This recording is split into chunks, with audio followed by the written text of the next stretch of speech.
United States Army presents The Big Picture, an official report produced for the armed forces and the American people. Now, to show you part of the big picture, here is Sergeant Stuart Queen.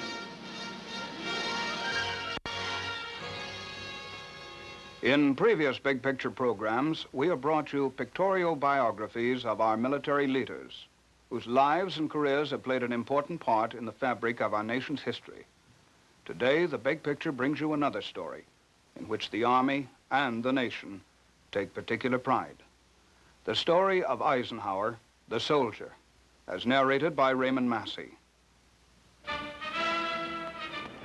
The time is June 1945. The occasion, the return to his homeland of a war hero whose stature has seldom been matched in the esteem of his countrymen.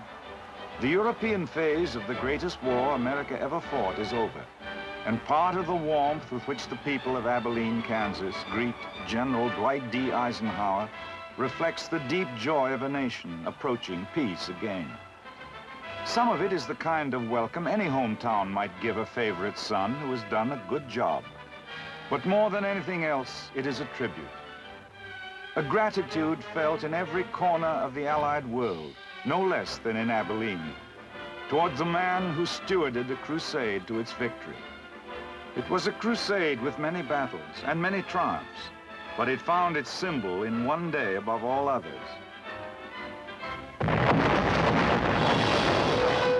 D-Day, June the 6th, 1944.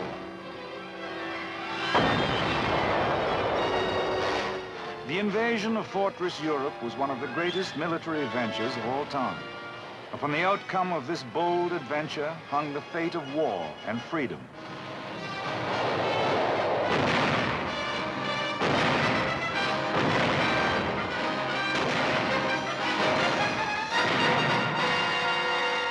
It was because so much of man's hope had been bound up in the success of this adventure that the architect of that success found the hearts of the people open to him from Europe to the town of his boyhood, where the adventure of Dwight D. Eisenhower, the man, began.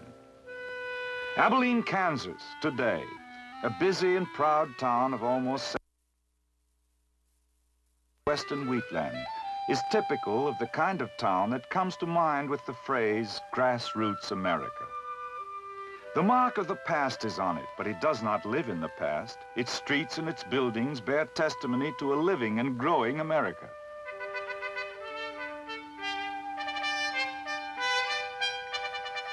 One of its newest and proudest buildings is the Eisenhower Museum, which carries forth the spirit and the history of the Eisenhower family of Abilene. It is visited daily by citizens from all parts of the country, ranging from dignitary to schoolboy. Inside the museum, the life of Dwight Eisenhower, boy and man, is depicted in a series of murals. From infancy, that life had the flavor of grassroots America about it. Eisenhower was born in 1890 in Denison, Texas, of parents whose families had migrated to Pennsylvania from Europe and thence to the American Midwest. Young Eisenhower's parents had lived in Abilene before his birth, and it was to Abilene, once the wild town at the end of the Chisholm Trail, now a peaceful village of the plains, that they returned when he was an infant.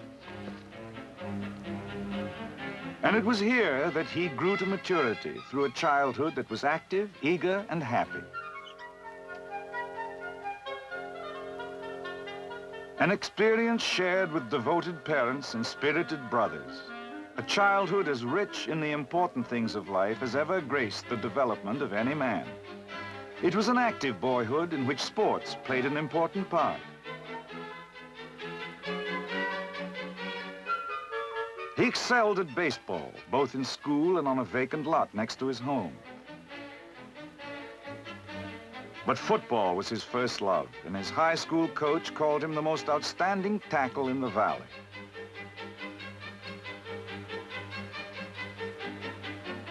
The active life was important, but the greatest single staple of the Eisenhower family life was religious observance. The family home in Abilene shows the influence of that serious religious conviction. The Bible was the guide of family life, and its chronicler as well. On the wall of the bedroom shared by Dwight and his brother Edgar still hangs this simple testament of faith: "Thy will be done." It was a home of patriotism as well as faith, and of respect for things of the mind. Work, constant and hard work, was also a staple of the family routine. The creamery where young Eisenhower worked during his spare time while he was in school is still one of Abilene's light industries. In this way, and by these standards, young Dwight Eisenhower grew to a manhood the world would one day know well. He was 20 when he left Abilene for the military academy at West Point. Many a great American has begun his march into history as a cadet on the plane at West Point.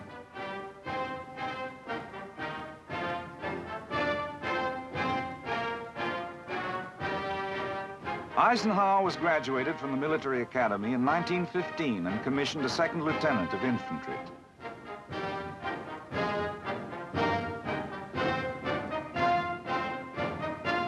A new phase of life was beginning.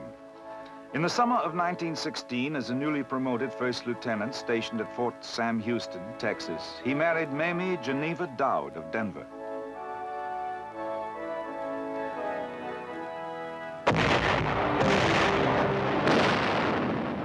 Events in Europe were forging a new phase of life for the entire world. World War I gave many a future general his first experience with combat. But young Eisenhower was not among them. World War I brought him instead command of a tank training center at Gettysburg, Pennsylvania, where he prepared troops of the new tank corps for overseas duty. His performance won for him the Distinguished Service Medal, but before he was able to get to Europe, the war ended.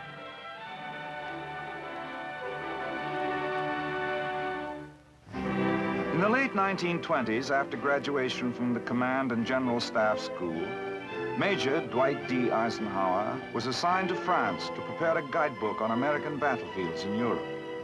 It was his first direct experience with that continent.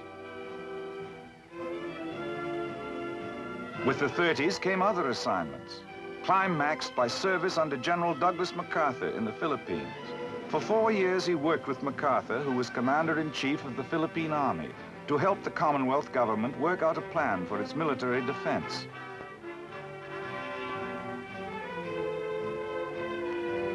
Ordered back to the States in December 1939, Lieutenant Colonel Eisenhower went to Fort Lewis, Washington, as executive officer of the 15th Infantry Regiment.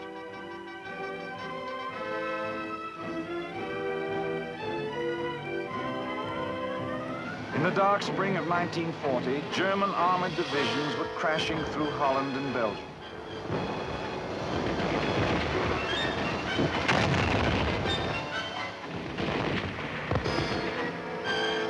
The Luftwaffe was streaking its destruction through Europe's skies. France was prostrate, and beleaguered Britain was standing alone. The United States had passed the Selective Service Act to prepare for what inevitably lay ahead. And the biggest challenge in Colonel Eisenhower's life was to aid in that preparation. Late in 1940, he was made Chief of Staff of the 3rd Division, where his staff work brought him assignment as Chief of Staff of the 9th Corps.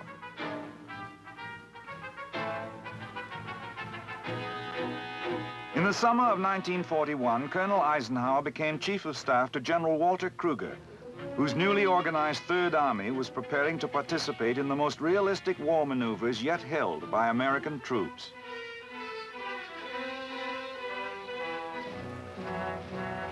In these maneuvers over the Louisiana countryside, as America fought for the time to train its growing army of citizen soldiers, Eisenhower's task was to work out a plan of defense against an invading mechanized force.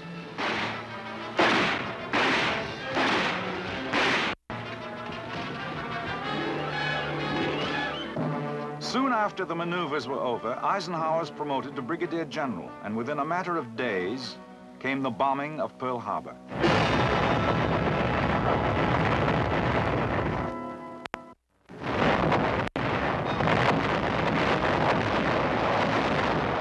From almost this moment on, the fate of the nation and the fate of General Dwight D. Eisenhower would be inextricably bound together.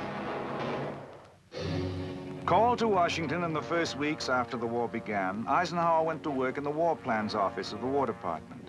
Among the plans formulated during this time was the central strategic determination to make an eventual attack across the English Channel the principal Allied offensive effort. A mural covering the west wall of the Eisenhower Museum dramatizes the high spots of the next great sequence in the adventure involving the nation and the man, whose ability to rise to grave responsibilities brought him rapid promotions.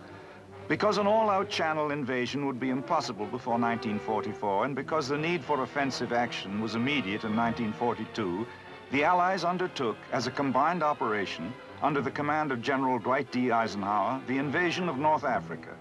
The minimum objective of this maneuver was to seize the main ports between Casablanca and Algiers.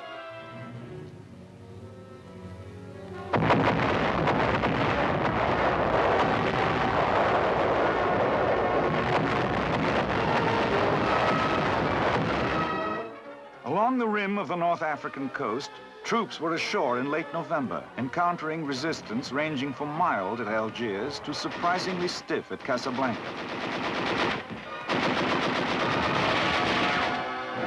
The commander's hope was to push quickly east along the Mediterranean and take the important posts of Bizerte and Tunis.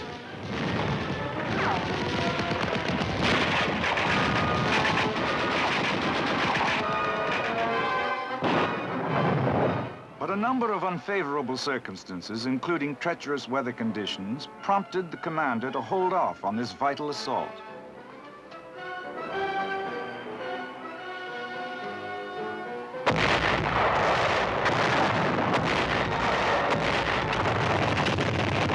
In the spring, however, troops of Omar Bradley's 2nd Corps were able to take Bizerte, and at the same time, Tunis fell to the British First Army.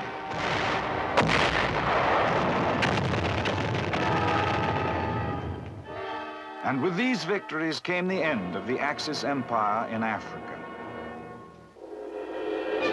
The Allied leaders and the men who had fought under them proudly commemorated their victory.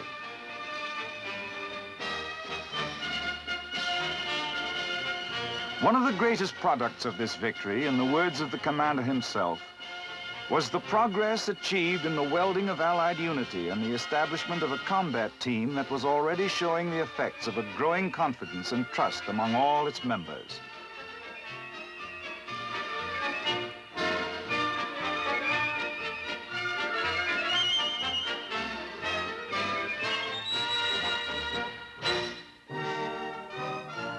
The successful end of the campaign brought personal recognition of Eisenhower throughout the world as a great leader.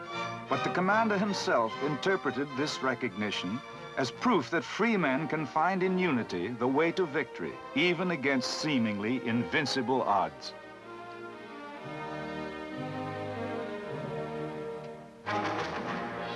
The next big campaign, the invasion of Sicily, brought further demonstration of this basic truth. Allied troops took this vital rock in the summer of 1943. The effect of Sicily's fall was electric. Italy surrendered, the first of the Axis partners to capitulate.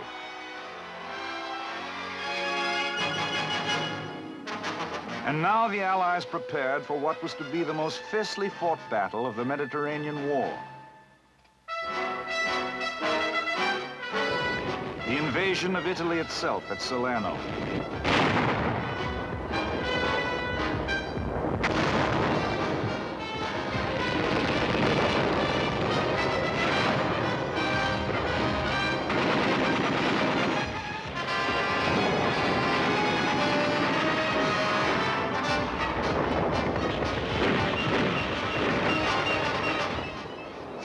miracle of courage and tenacity, troops of General Mark Clark's Fifth Army established a beachhead against overwhelming German odds and went on to take Salerno and the vital port of Naples.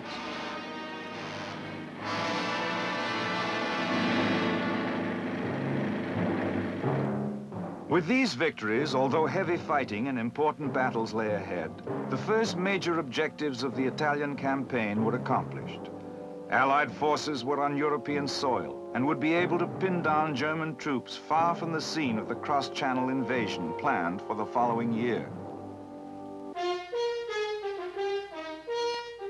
President Roosevelt visited the combat area with General Eisenhower when he came over for the Cairo and Tehran conferences, where agreement was once again established that the principal Allied effort would be the invasion of Europe.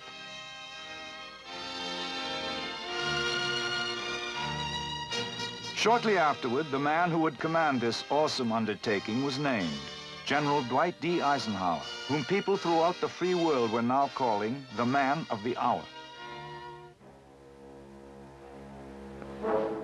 On the opposite wall of the museum, another mural depicts some of the major episodes in the Great Crusade which liberated Europe.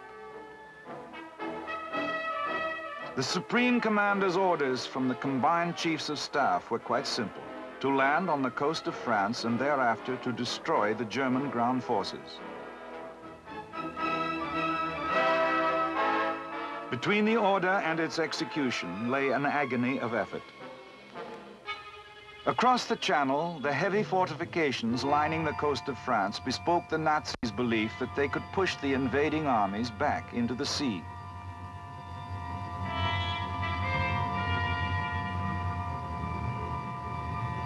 In France alone, 58 German divisions were waiting. Preparing for the invasion was a job without let-up. Incessant and realistic training was of paramount importance.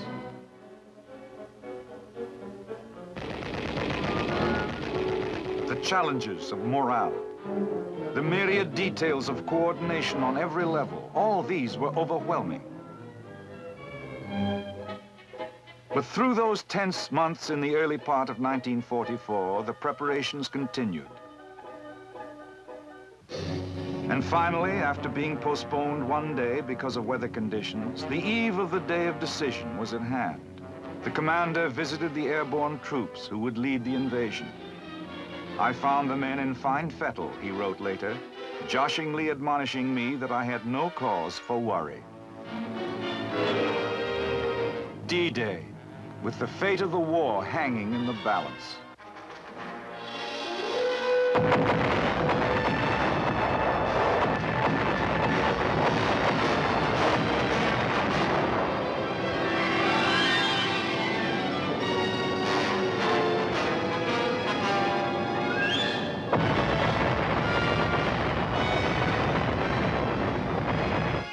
Half a million troops, backed by millions more, faced outward across the stormy sea.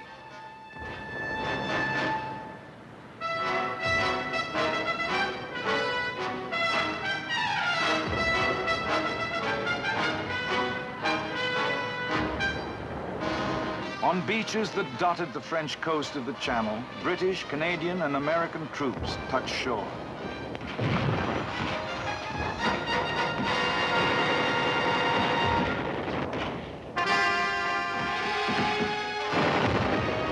The first fateful moment passed, and Allied troops were holding on French soil.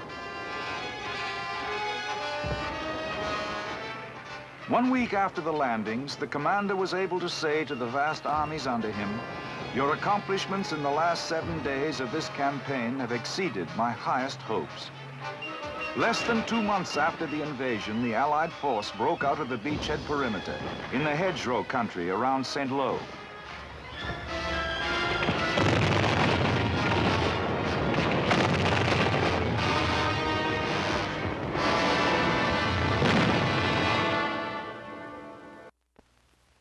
Of the breakout was the next step.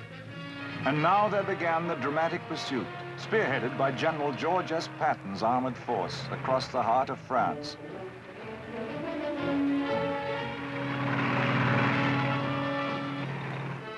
And then the grand triumphant march through Paris, which was freed by French troops and soldiers of the U.S. Fifth Corps.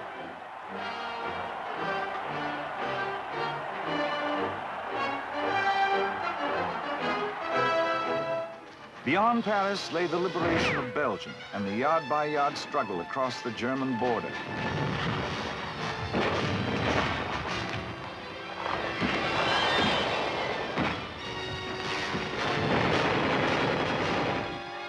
Blocking the steady pursuit of victory lay the Nazi counteroffensive in the Ardennes sector, known as the Battle of the Bulge. Through a grim and bleak period of several weeks, the enemy, supported by the most devastating of weather conditions, isolated and assaulted Allied forces.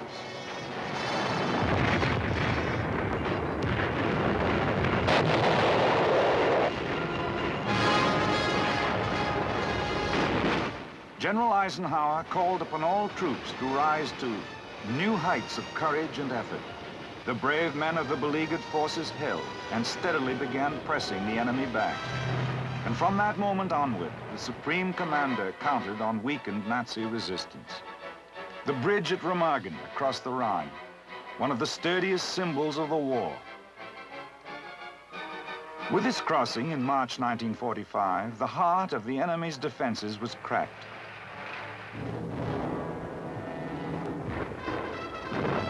There remained the substantial task of mopping up what was left of the enemy west of the Rhine.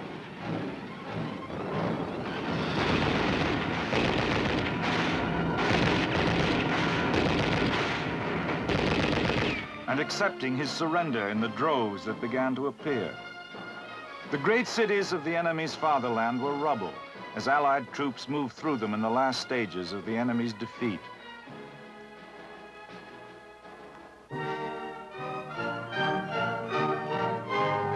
Both commander and GI were able to find the exultation that comes when victory is close.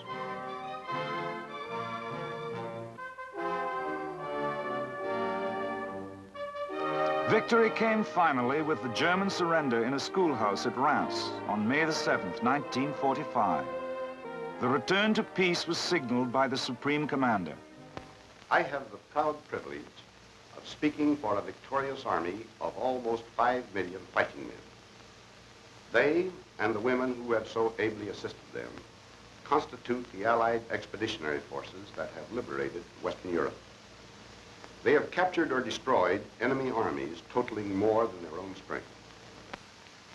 Merely to name my principal subordinates in the Canadian, French, American, and British forces is to present a picture of the utmost in efficiency, skill, loyalty, and devotion to duty.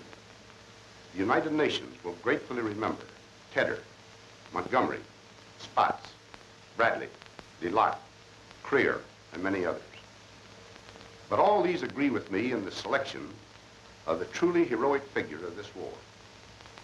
He is G.I. Joe and his counterpart in the air, the Navy, and the merchant marine of every one of the United Nations. He has braved the dangers of U-boat infested seas. He has surmounted charges into desperately defended beaches. He has fought his tedious, patient way through the ultimate in fortified zones. He has endured cold, hunger, fatigue. His companion has been danger. Death has dogged his footsteps. He and his platoon commanders have given us an example of loyalty, devotion to duty, and indomitable courage that will live in our hearts as long as we admire those qualities in men. And now the long and happy road home. For Dwight Eisenhower, that road was paved with the cheers of the people of the Allied countries. In his own homeland, a hero's welcome awaited him. America's greeting for a favorite son. Here, the story of Dwight D. Eisenhower might well have ended, on this note of triumphant acclaim for a job so splendidly done. But America had other tasks waiting for its favorite soldier. Eisenhower succeeded General Marshall as the Army's first post-war Chief of Staff. He expressed the belief that one of the greatest pillars of world peace is a strong United States. He visited troops stationed in various parts of the world to show America's growing sense of global responsibility. We must remain, he said, the first champions of those who seek to lead their own lives in peace with their neighbors. Finally, on February the 7th, 1948, the general from Abilene, after 36 years of service to his country, left active military assignment.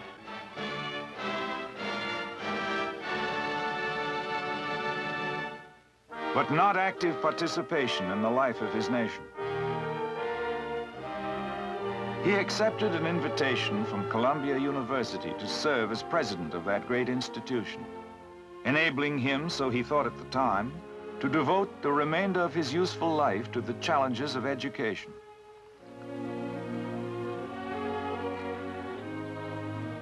But events of the post-war world dictated otherwise. The urgent necessity for unity in the free world brought into being the North Atlantic Treaty Organization. And it was evident that only one man could make that vital and complicated organization work from the outset: Dwight D. Eisenhower. At the end of 1950, he answered his country's call once more. And once more, he was on European soil to assume supreme command of the land, the sea, and the air forces of a grand defensive alliance. Against the new threat rising from the Soviets, who had once been his nation's ally, he had to create in the war-weary European soul the will to defend itself, so that freedom so dearly bought would not be lost. For more than a year, he labored diligently at his task of coalition. When he turned over the reins of command to General Matthew Ridgway, the structure of military unity among free nations, on which rested the hope for continued peace, was established. Once again, with the accomplishment of substantial victory behind him, this might well have been the end of his public career, and in a sense it was. The closing chapter in the story of Eisenhower the soldier.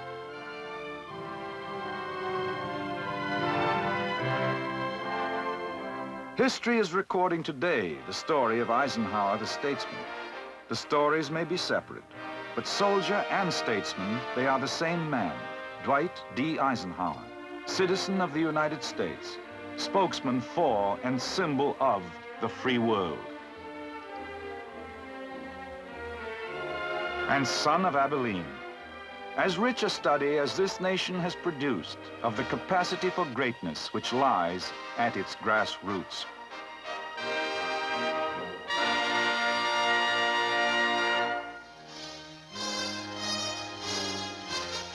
The Big Picture is an official report for the armed forces and the American people. Produced by the Army Pictorial Center. Presented by the Department of the Army in cooperation with this station.